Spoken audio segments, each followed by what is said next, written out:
빌립보서 3장 12절로 14절까지 우리 짧으니까 다 같이 큰 소리로 합독하도록 하겠습니다. 시작. 내가 이미 얻었다함도 아니요 온전히 이루었다함도 아니라 오직 내가 그리스도 예수께 잡힌 바 된 그것을 잡으려고 쫓아가노라. 형제들아, 나는 아직 내가 잡은 줄로 여기지 아니하고 오직 한 일, 즉 뒤에 있는 것은 잊어버리고 앞에 있는 것을 잡으려고 표대를 향하여 그리스도 예수 안에서 하나님이 위에서 부르신 부름의 상을 위하여 쫓아가노라. 아멘. 오늘은 이 본문을 가지고요, 그리스도인의 신앙 목표라는 제목을 한번 정해보게 되었습니다. 지난주에는 부활의 기쁨으로 충만한 날이었습니다. 그리스도인의 최고의 기쁨, 최고의 소망, 최고의 감동이 바로 부활이죠. 예수 그리스도께서 고난의 언덕을 넘으시고 부활하신 첫 열매가 되어주셨던 그 역사의 내력을 2000년이 지난 이 시간에도 우리가 그 부활의 기쁨과 감동으로 살아간다는 것은 놀라운 역사입니다. 예수 그리스도의 증인들이 말이죠, 오고 오는 모든 그리스도인들의 삶의 목적, 목표, 방향이 있다면 결국 그것은 무엇일까요? 바로 부활의 소망, 다시 오시는 예수 그리스도의 재림을 기다리고 그 임재의 역사를 소망 중에 기다리는 삶의 모습이 오고 오는 모든 그리스도인들이 간직한 소망의 목표일 것입니다. 초대교회 당시의 신앙인들을 봅니다. 그들의 신앙이 얼마나 핍박과 모진 고난과 고통 속에 있었을까요? 성경 속에서 짤막하게 나오는 그런 내용들을 바라보게 되면 그렇습니다. 누군가는 그 신앙을 지켜내기 위해서 불에 태워 죽기도 하고, 누군가는 톱으로 켜서 죽임을 당하기도 하고, 누군가는 사지가 찢겨서 죽임을 당하는 그런 고난과 고통과 시련의 역사가 초대교회의 역사였습니다. 그럼에도 불구하고 그 초대교회의 신앙인들이 그들의 믿음이 무너지지 않고 오히려 더욱더 견고하고 더욱더 충만했으며 이 시대의 믿음으로 이어질 수 있었던 역사의 배경은 무엇 때문이었을까요? 그들이 간직한 신앙의 목표, 신앙의 방향, 신앙의 거룩한 비전이 잃어버리지 않고 놓치지 않았기 때문입니다. 그들의 신앙의 목표, 그들의 신앙의 방향은 무엇이었을까요? 부활이었던 겁니다. 다시 오신 말하고 약속해 주셨던 그 역사의 메시지를, 부활하신 주님께서 선언해 주셨던 그 역사의 말씀을 그들은 잊지 않았던 것입니다. 그래서 그들의 모든 신앙인의 걸음걸음들마다 무너져도 다시 일어날 수 있는, 힘들어도 다시 일어설 수 있는 동력을 어디서 얻었겠습니까? 다시 오신 말하고 약속하여 주신 부활의 주님, 주 예수 그리스도를 소망 중에 바라보는 목표와 목적이 있었기 때문입니다. 주님의 제자들을 봅니다. 주님의 제자들의 방향성이 말이에요, 3년 반 동안의 주 예수 그리스도를 따르며 동고동락했던 그들의 신앙의 방향성과 예수 그리스도 부활하시고 나신 이후의 제자들의 신앙의 방향성과 목표가 완전히 다르다는 사실을 아십니까? 예수 그리스도를 따랐던 3년 반 동안의 동고동락했던 주님의 제자들의 신앙의 방향성은 말이에요, 어떤 모습이었습니까? 그가 하나님의 아들이심을 믿습니다. 하나님이 보내신 자라고 믿습니다. 죽은 자를 살려낸 것을 보았고 눈먼 자를 뜨게 하는 것도 보았습니다. 천국의 복음이 선언되는 증거의 장면들도 직접 눈으로 본 자들입니다. 그럼에도 불구하고 그 역사의 신앙은 주님의 것이었죠. 당신들의 것이 아니었던 겁니다. 그래서 예수 그리스도 순환을 받을 때에 다 뿔뿔이 흩어지게 되었던 겁니다. 그렇지만 예수 그리스도 부활의 역사를 목도하고 난 제자들의 모습의 삶의 방향성은 완전히 달라집니다. 예수 그리스도의 삶이 그들의 삶으로 이어지게 되는 겁니다. 결국 주 예수 그리스도의 제자들의 삶의 방향성이 곧 주 예수 그리스도의 죽으시고 나신 이후에 제자들의 신앙의 방향성이 이 시대에 우리가 간직해야 될 그리스도인의 신앙의 방향이 되어야 되는 겁니다. 목표가 되어야 되는 거예요. 주님이 사셨던 삶이 나의 삶이 되길 원하고 주님이 걸으셨던 길이 나의 길이 되기를 주의 이름으로 소원합니다. 그 길이 결코 쉽지는 않을 겁니다. 내 입술로 나는 주님과 같이 동행하고 싶어요, 나는 주님과 함께 걷고 싶어요 라고 그렇게 되뇌인다 할지라도 그 일이 결코 쉽지는 않을 것입니다. 그렇지만 이것이 우리 그리스도인들이 살아내야 될 삶의 목표요 방향이어야 되는 겁니다. 더욱이 우리가 부활의 기쁨으로만 거기에서 신앙이 멈춰버리게 된다면 결코 주님이 원하시는 신앙은 아니라는 겁니다. 우리는 부활의 신앙으로 정지되어서는 안 된다라는 거예요. 우리 신앙은 부활의 신앙에서 멈추지 아니하고 자라갈 수 있는 신앙이어야 되는 겁니다. 예수 그리스도께서 우리에게 맡겨주신 그 신앙의 삶의 분량들처럼 말이죠, 너희가 나를 믿으면 나의 하는 일도 할 것이고 나보다 더 큰 일도 할 수 있다 하셨거든요. 그러니까 결국 이 말을 다시 해석하여 풀어내게 되면 이런 겁니다. 신앙은 멈추면 안 돼라는 겁니다. 어제의 기쁨으로 멈춰버리고 오늘은 여전히 좌절 가운데 멈춰 있다면 결코 하나님이 기뻐하시는 신앙의 모습은 아니다라는 사실인 겁니다. 그러므로 우리는 새롭게 신앙의 목표, 신앙의 방향을 정립할 필요가 있는 것입니다. 예수 그리스도께서 따르던 제자들의 모습이 주님 살아계실 때에는 오직 주님만 바라보면 되었어요. 모든 일들은 주님이 하셨거든요.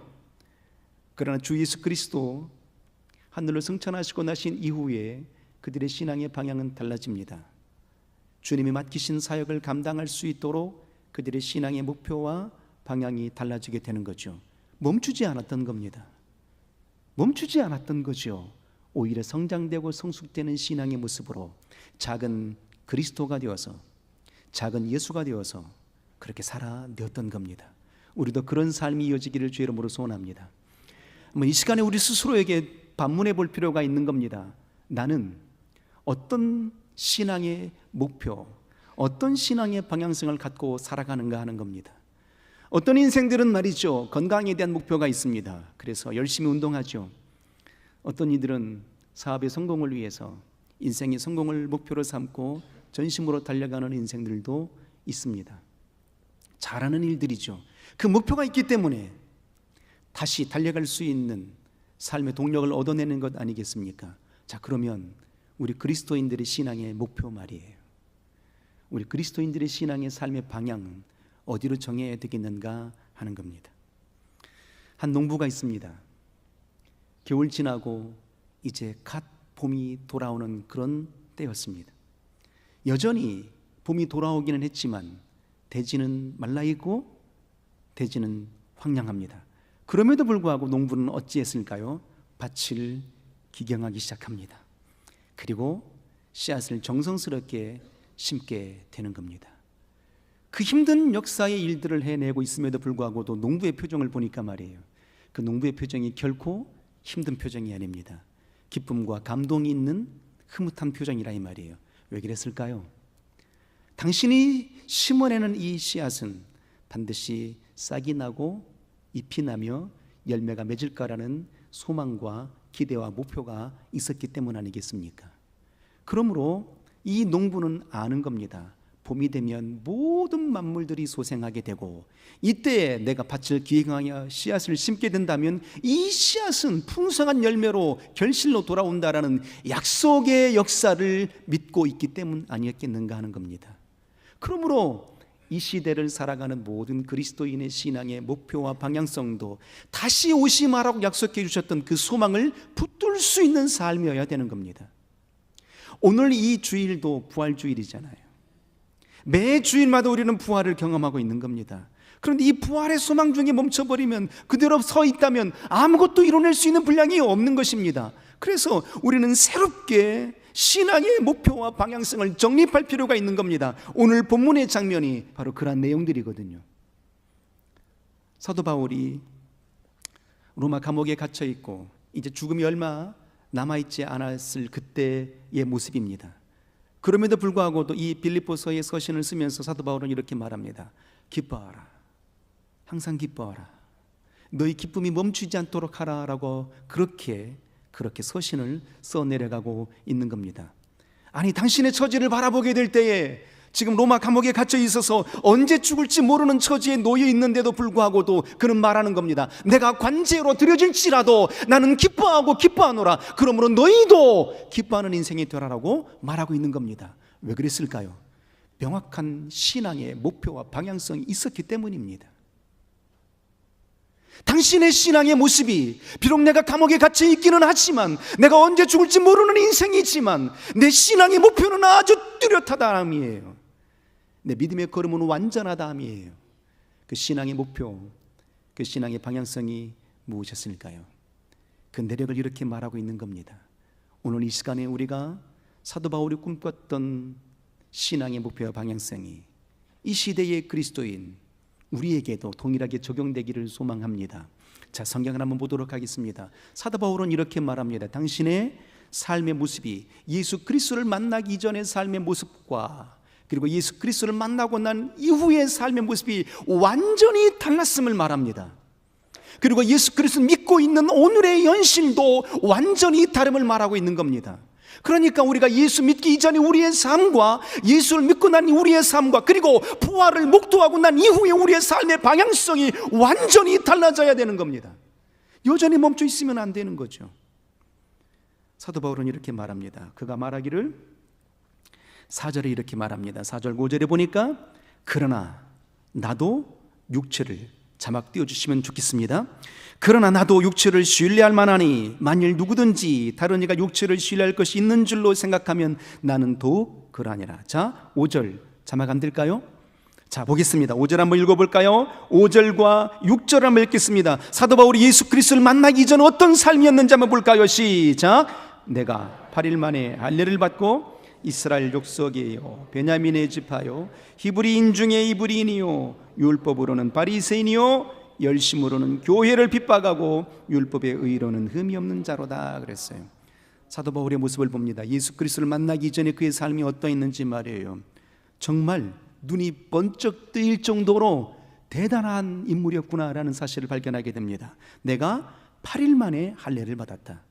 그러니까 완전한 히브리 민족으로서의 삶을 살아낸 인생, 출발부터서 그렇게 출발했다. 그리고 이스라엘 족속이요 베냐민의 지파요. 왜 베냐민 지파를 강조할까요? 첫 번째 왕이 사울이잖아요. 그 사울이 어느 지파죠? 베냐민 지파였던 겁니다. 그러니까 나는 왕가의 피가 흐르고 있어 라고 말하는 거예요. 그리고 나와서 이렇게 말합니다. 히브리인 중에 히브리인이요 율법으로는 바리새인이요. 6절 보면요 완전 까무라칠 정도입니다. 열심으로는 교회를 핍박하고 율법의 의로는 흠이 없는 자로다. 율법의 의로 흠이 없는 삶을 살아내는 인물이 누구였어요? 바울이었어요. 그때가 언제였습니까? 예수 그리스도를 만나기 전의 삶의 모습입니다. 어느 것 하나 남들에게 뒤져본 적이 없는 사람이에요. 태어나자부터서 워낙 가문이 출중했기 때문에 태어나자부터서 로마의 시민권을 받아낸 자 아니겠습니까? 학식도 뛰어납니다. 문벌도 뛰어납니다. 영적인 지도자였고 종교의 지도자였습니다. 어느 것 하나 버릴 게 없는 사람이었다 이 말이에요. 자, 그런데 예수 그리스도를 만나고 난 이후에 그의 삶의 모습은 어떤 목표와 어떤 방향성으로 달라지게 되었을까요? 자, 봅니다. 7절, 8절 두 절을 한번 간절한 마음으로 한번 읽어보도록 하겠습니다. 예수 그리스도를 만나고 난 이후에 사도 바울의 변화된 방향성입니다. 목표입니다. 자, 읽겠습니다. 시작. 그러나 무엇이든지 내게 유익하던 것을 내가 그리스도를 위하여 다 해로 여길 뿐더러 또한 모든 것을 해로 여김은 내 주 그리스도 예수를 아는 지식이 가장 고상함을 인함이라. 내가 그를 위하여 모든 것을 잃어버리고 배설물로 여김은 그리스도를 얻고입니다. 그가 예수 그리스도를 만나기 전에 율법의 의로는 흠이 없는 삶을 아주 철저한 신앙인이요 철저한 종교인으로 살아냈던 삶의 모습이었어요. 어느 누구에게도 자신 있게 당당하게 내 삶은 이러한 삶을 살았노라고 드러내 보일 수 있을 정도의 삶의 모습이었다 이 말입니다. 자, 그런데 예수 그리스도를 만나고 난 이후에 사도 바울은 이렇게 고백하게 되는 겁니다. 그리스도를 위하여. 이게 사도 바울의 신앙의 방향성이었어요. 부활하신 예수 그리스도를 만나고 난 이후의 삶의 신앙의 방향성, 그리스도를 위하여였던 겁니다. 오늘 우리의 삶은 어떤 삶의 목표와 목적이 있습니까? 잘 먹고 잘 살아가는 거요? 물론 중요합니다. 성공하는 거요? 아주 중요합니다. 행복하게 살아가는 거요? 정말 잘하는 일입니다. 그러나 중요한 사실은 그리스도를 위하지 않는다면, 그리스도의 영광을 향하여 나아가지 않는다면 모든 것은 헛것인 겁니다. 그래서 사도 바울은 고린도전서 10장 30절 이하에 이렇게 말하지 않습니까? 무엇을 먹든지 무엇을 마시든지 무엇을 하든지 그리스도 영광을 위하여 하라라고 말했던 겁니다. 무엇입니까? 신앙의 방향성이 명확해요.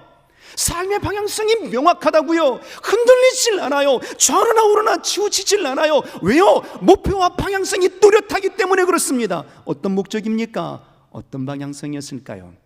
그리스도 예수를 위하여인 겁니다. 그리스도 예수를 위하여 나는 버린다 했어요. 예수를 위하여 살고 싶어요 라고 고백하면서 여전히 내가 추구하는 모든 것들을 내려놓지 못한다면 거짓말이죠. 외식이죠. 사도 바울은 말하는 겁니다.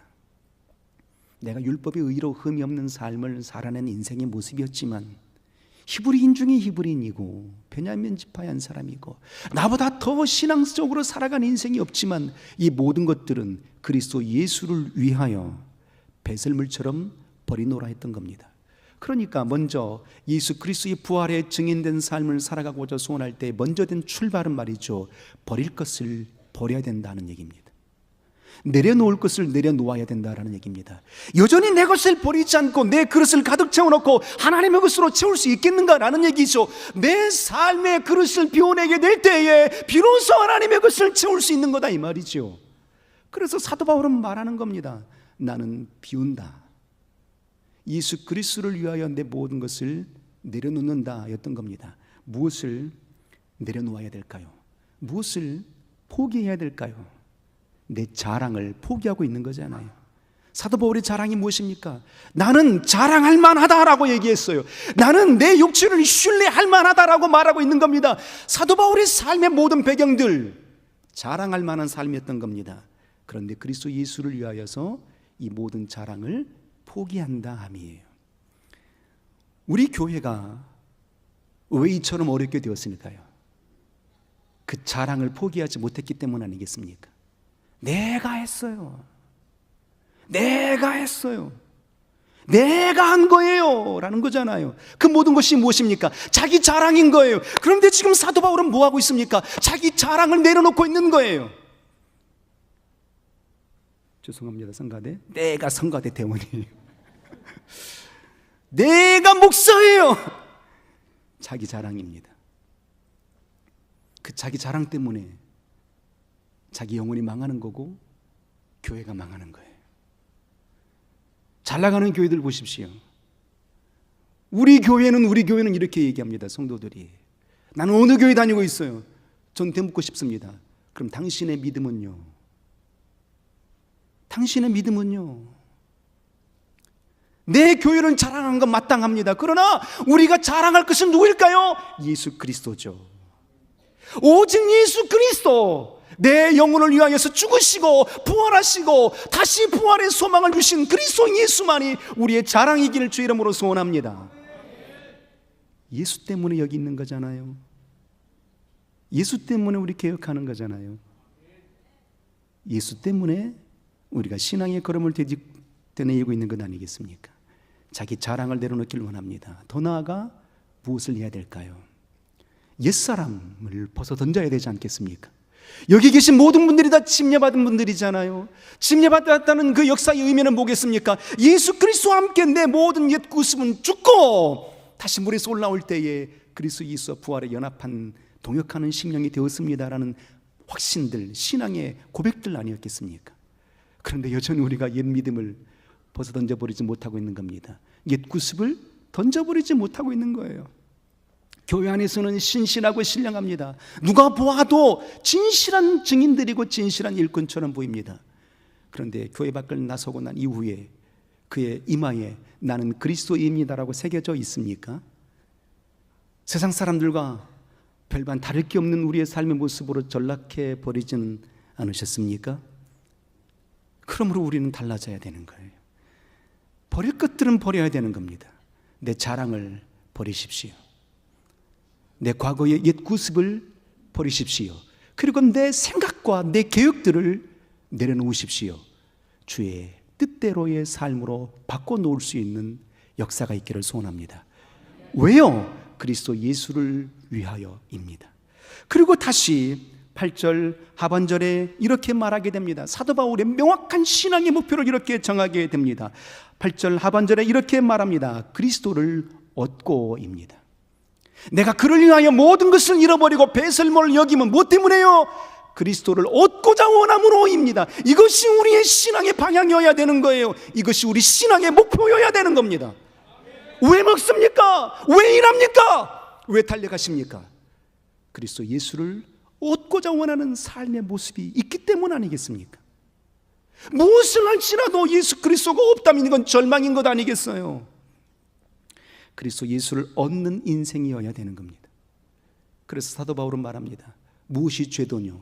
믿음으로 하지 않는 모든 것들이 죄다 라고 그렇게 로마서에 선언한 이유가 무엇 때문이겠습니까? 그리스도 예수가 없다면 그건 다 죄인 거예요. 그래서 우리가 무엇을 먹든지 무엇을 마시든지 다 그리스도 예수를 얻고자 원하는 일들이기를 주의 이름으로 소원합니다. 예수를 얻고자 원하는 일들이어야 되는 거죠. 소경 바디메오가 말입니다. 나면서부터서 소경이었어요.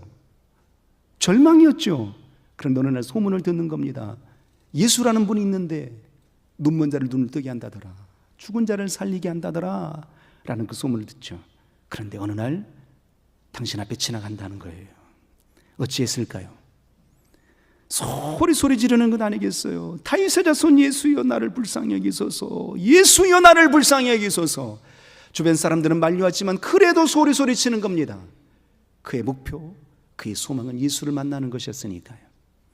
그때 그 소리를 들으시고 주님이 오라 하십니다. 오라 하셨을 그때의 소경 바디메오가 성경의 표현이 어떻게 나옵니까? 아주 상세하게 표현합니다. 겉옷을 벗고 달려가더라. 왜 겉옷을 벗었을까요? 당시의 시대적인 배경을 보게 되면 말이죠, 소경은 소경의 옷을 입는 겁니다.